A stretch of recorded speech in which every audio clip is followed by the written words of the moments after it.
वाराणसी से शुरू हो रही एक ही जलयान से सबसे लंबी जल यात्रा 52 दिनों के अपने सफर के बाद डिब्रूगढ़ में जाकर समाप्त होगी। यह जलयान बक्सर भी पहुंचेगा।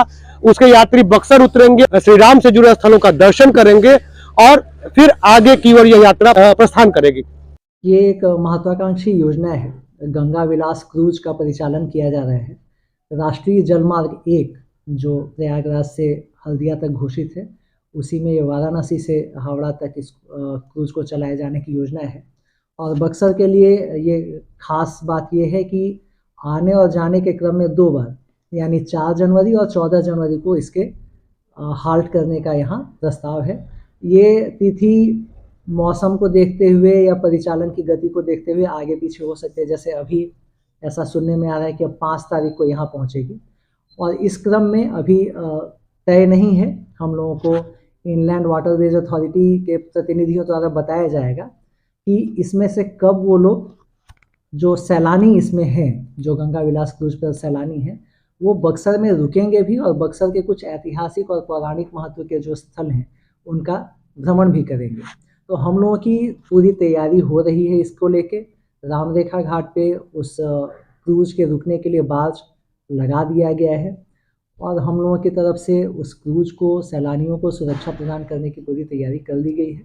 अब हम लोग बस प्रतीक्षा में हैं कि IWAI के द्वारा कब कंफर्म किया जाता है कि वो जो सैलानी यहाँ पे रुकेंगे, जाने के क्रम में रुकेंगे या वापस लौटने के क्रम में रुकेंगे, ये तय होने की देर है। यह यात्रा 8वें दिन पटना पहुंचेगी और उसके बाद 15वें दिन यह बांग्लादेश की जल सीमा में भी प्रवेश करेगी।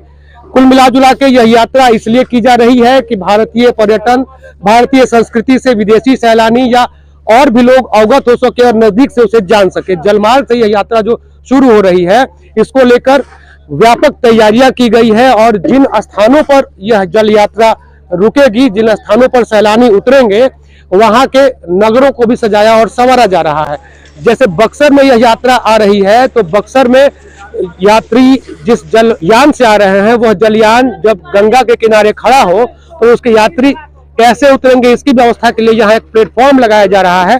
प्लेटफॉर्म को जेट्टी कहा जाता है। यह लगा देने से जो भी जलयान है इसके समीप आकर खड़ा हो जाएगा और यात्री इसके सहारे नीचे उतर जाएंगे। यहाँ नगर परिषद भी लगातार जो है साफ सफाई का काम कर रहा है, क्योंकि 10 तारीख से जब यह यात्रा शुरू होगी तो उसके चौथे दिन बक्सर पहुंच जाएगी और बक्सर में आकर यात्री उतरेंगे और यहाँ के विभिन्न स्थलों का भ्रमण करेंगे। तो यात्रा चूंकि 52 दिन की है और उबाऊ न हो, इसके लिए जलयान पर ही गीत संगीत का भी कार्यक्रम आयोजित किया जाएगा। जलयान पर ही जिम आदि की व्यवस्था है। तमाम सुविधाओं से युक्त वह जलयान है। यात्रा अगर सफल हो जाती है जलयान की, तो उसके बाद से पर्यटन विभाग इस तरह की यात्राएं लगातार शुरू करेगा। तो एक तरह से कहा जाए कि यह प्रायोगिक तौर पर यात्रा हो रही है। इसके लिए आप देख सकते हैं कि किस प्रकार तैयारियां हो रही है। हमारे साथ नगर परिषद के अधिकारी भी मौजूद हैं। हम जानना चाहेंगे कि आपके द्वारा जो तैयारियां की जा रही हैं, कब तक पूरी हो जाएंगी, कब आएगा जलयान और क्या क्या यहाँ दिखाया जा सकता है बक्सर में? संभवतः हम लोग को लगता है कि 5 तारीख को सामो साम यहाँ लोग आ जाएंगे, लेकिन हम लोग 4 तारीख यानी कल सामो साम जो यहाँ साफ सफाई का व्यवस्था है उसको हम लोग पूरी तारीख को संभवतः फिर एक बार लोग आएंगे उधर से, फिर उतर के रामरेखा घाट से फिर जाएंगे। यहाँ राम जी की शिक्षा स्थली है, स्वामित्र जी की तपोभूमि है, उनके बारे में जानेंगे, लोग समझेंगे, घूमेंगे। तो हम लोग का यही टारगेट है कि उन लोग को चढ़ने और उतरने में घाटों पर किसी तरह की कोई असुविधा ना मिले। वो लोग आए तो कहे कि नहीं हम लोग गए थे राम जी की शिक्षा स्थली पर, तो कुछ अच्छा व्यवस्था था, देखने में उन लोग को अच्छा कुछ लगे, सुनने में अच्छा लगे। अच्छा, नगर परिषद के अधिकारी के अतिरिक्त आप बक्सर के निवासी हैं और बक्सर में इस तरह से विदेशी सैलानी आ रहे हैं और इस तरह की व्यवस्था की गई है जलमार्ग से, कितनी अच्छी और कितनी बेहतर? तो बक्सर के लिए बड़ी गौरव की चीज है। अगर ये निरंतर होता रहे तो बक्सर के लिए बहुत गौरव की चीज है। यहाँ रोजगार का भी साधन बढ़ जाएगा। अगर इस तरह का व्यवस्था सैलानी आते रहे और इस तरह का जेटी उतरते रहे, लोग घूमते रहे, तो इससे रोजगार भी बढ़ जाएगा। ये तो बहुत मैंने सौभाग्य की बात है कि बक्सर के लिए नगर परिषद तैयारी कर रहा है पूरा, एकदम जोरों शोरों पर। नगर परिषद के पदाधिकारियों द्वारा दिशा निर्देश मिला है, हम सुबह से यहाँ डटे हुए हैं। अच्छा, जब तक कार्य को समाप्ति नहीं कर देंगे हम लोग चैन से बैठने वाले नहीं। चलिए, तो ये चैन से नहीं बैठने वाले हैं केवल इसलिए कि बक्सर का गौरव फिर से उसे प्राप्त हो सके।